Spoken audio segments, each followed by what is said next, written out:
The Lagrange Legacy Archives 3011. Sparkle. Good evening, I'm Sparkle. An AI nightlight system. Welcome to my gravity-free sleeping pod. I've returned, Sparkle.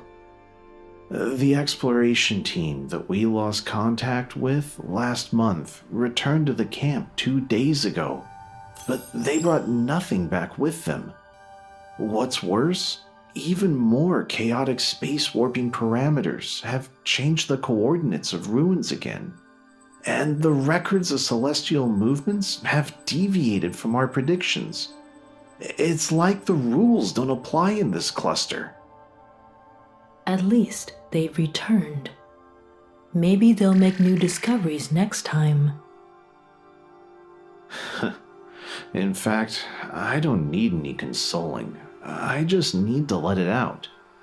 Me, Noma's top space warp modeling expert, the youngest tenured professor at Herman University, who was once able to write 200 high-quality dissertations after just an easy tour from a random star. Now, I'm reduced to hiding in a hibernation pod and complaining to the AI. At work, I always console my team members by telling them that even the most chaotic phenomena can be explained by some laws, just that they are more complex and unfamiliar to us, and believe that we'll find them eventually if we work hard enough. However, I don't actually have a clue in my heart. The exploration teams are collecting more and more parameters, but we haven't made any progress with our research. Sometimes, I also wonder if the rules behind the abnormal warp fluctuations are so complex that they are far beyond our level of understanding, or if we'll never get closer to identifying them, no matter how hard we try. The world has never seemed so big to me. The universe has endless secrets, and I am so insignificant as a person. People are insignificant compared to the vast universe for sure. However, just these significant ones have made all our achievements possible. Sometimes I wonder about the mentality of the people who started the construction of the Lagrange gate. How did they approach this job that wouldn't be completed in their lifetime? Even if they could see the completion of this giant building, it may not work as expected. Even if it did, who knew what would be waiting for us on the other side of the resonance point? That being said, I'm sure they'll feel happy and satisfied if they can see the Lagrange network of today. I've also wondered whether the seemingly fruitless data analysis we have today will have any reference value for future research, or whether our attempts are complete failures. But at least future researchers will know this is wrong. Asan Lee often tells exploration teams that the success or failure of an Angoulême exploration is not determined by its result, because every exploration matters. To exploration teams, their efforts will not be in vain, as long as they believe the collected data will help the research. On the other hand, we have failed to derive anything meaningful from the growing accumulation of data they have braved deadly situations to obtain. The success or failure of research on Angoulême isn't determined by the results either. You're right, and that's probably what Asan Lee would say too. I've always devoted myself to scientific research with the belief that I'll always succeed. I'll find a solution to every problem and break through all bottlenecks. But now my work might not yield any results. I may devote my whole life to it and never uncover the truth. Sparkle, when the secrets of Angoulême are finally unraveled one day, do you think people will remember all of us losers who paved the way for success? Your database contains many celestial body trajectory models calculated by your team. You have calculated part of it accurately, despite the many unpredictable changes in this cluster. Without this data, the exploration teams may not be able to return at all. These seemingly insignificant efforts are contributing to the success of the cluster's exploration. You're right.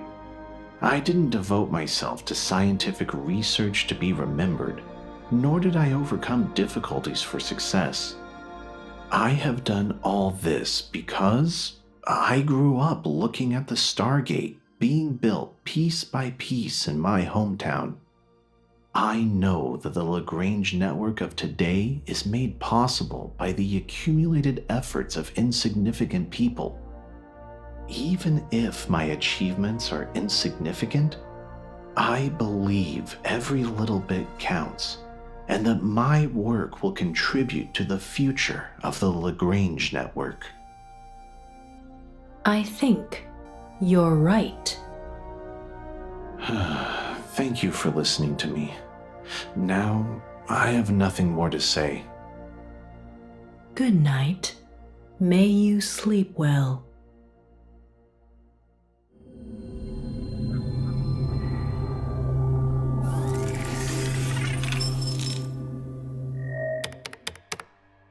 Good evening, I'm Sparkle, an AI nightlight system. Welcome to my gravity-free sleeping pod. Long time no see, Sparkle. Our exploration team encountered warp turbulence in our last mission and lost contact with the camp. To dodge the floating objects moving at high speed in the turbulence, we entered an uncharted area and couldn't find our way back. We gave everyone a fright when we returned to the camp today. Everyone thought we were dead. I'm sincerely happy to hear that you've returned safely. I saw ruins, Sparkle. Among the asteroids, moving at high speed in the warp turbulence. We saw the ruins of a small building that was also drifting at high speed in the turbulence. From afar, it looked like a small space station, but it was built in the architectural style of the Sacrum Chu Imperium. It's a pity we were in a critical situation at that time. Celestial bodies were flying everywhere at high speed in the turbulence, so we couldn't get close enough to explore the ruins. Well, to be honest, if Hassan Lee hadn't repeatedly given orders to make it a military regulation to prioritize the safety of the fleet over the exploration of ruins, we would definitely have sent the scout out to take a look and place a beacon. Now that you've returned safely, you'll have many more opportunities to find it again in the future. I hope so. I've performed more than 10 exploration missions in Angoulême, overcoming all sorts of extraordinary dangers like unpredictable stellar jets, high-speed asteroids, warp turbulence, and getting lost in space. Yet, this is the first time I've seen a ruin. I once questioned how the Sacrum Chu Imperium could have built a hub here in such a harsh cluster. On my previous missions, I was constantly dealing with various emergencies in this dangerous cluster. My sole goal was to steer the ship out of danger, so that our exploration team could return home safely.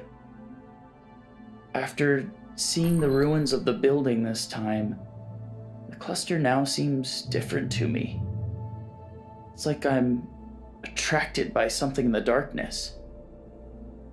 I finally understand my reason for piloting a ship despite the danger. Sparkle, do you know it's really important for a pilot to know why they are flying a ship? Angulum is both dangerous and fascinating. Congratulations. Do you remember the first time I came to this hibernation pod? It was after the first time I encountered a high-speed asteroid in Angulum that had deviated from its path. All my years of flying experience were useless. I would be doomed without the ship's emergency evasion mechanism. I was really scared at that time. In my dreams, every night, I would see a huge, rocky, celestial body flying towards me. My dashboard would be completely blank in front of me in the cockpit. You helped me find a way to sleep peacefully again at that time, and gave me the courage to keep flying. Now, I have both the courage and a goal. I don't think I need to come back here again, so I've come today to convey my thanks to you. Thank you, Sparkle. Although I know you're just an AI system, I really want to thank you, Sparkle. I'm happy I could help you. Good night. May you sleep well.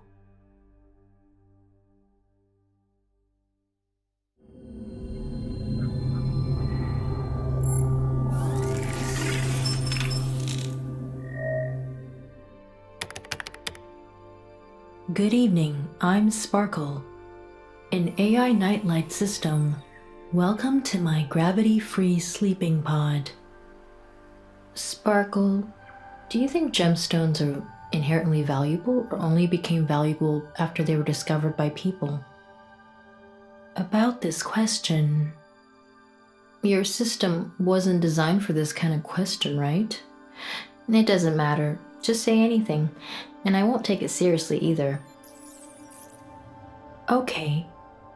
I don't think ordinary limestone would be valuable even if someone discovered it.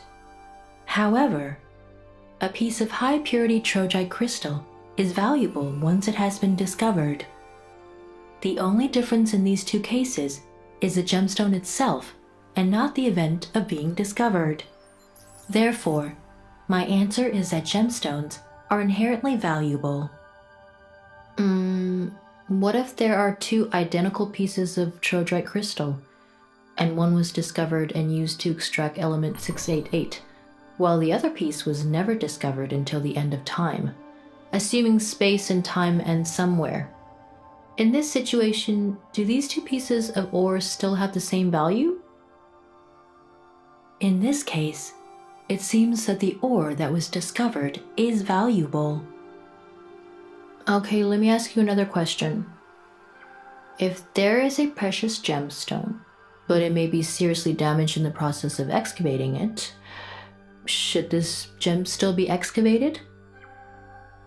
Based on the previous conclusion, gemstones have no value unless they are discovered, so the gemstone should be excavated despite the risk of damaging it. Now, let's say that there is a limited number of this gemstone in the galaxy, and it is non-renewable. Let's say this is the last piece in the world. Should we risk damaging it to excavate it? If it is non-renewable, should we wait until the technology becomes more mature before excavating such a precious gemstone to minimize the risk of damage? You're absolutely right. This is an archaeological principle that has been followed since ancient times till now.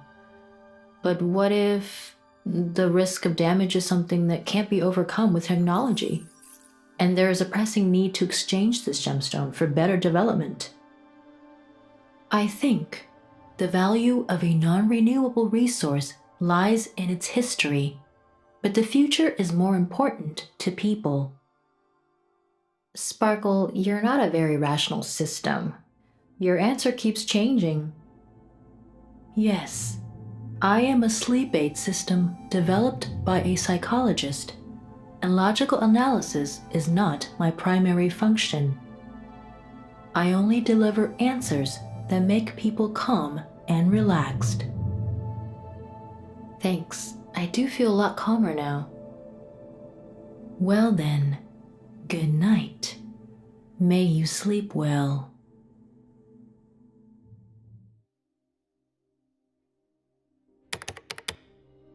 Good evening, I'm Sparkle. Welcome to my gravity-free sleeping pod. Good evening, Sparkle. I'm Asan Lee. It would be great if there was a system that could soothe the hesitation, anxiety, and fear in people's hearts and help the weary ones find sleep. But would such a system really understand the emotional needs of people? A system that can unravel the knots in people's hearts and give them the confidence to brave this unknown cluster again. Is it really possible? Maybe we don't actually need to be understood. We just need to let something off our chest. We just need a neutral listener. It's enough to have a hibernation pod where you can completely relax, and to have a night when you can totally forget your titles and responsibilities and just be yourself. Just like tonight, I'm neither the domestic affairs officer Asan Lee nor Sparkle. I am just me. Good night.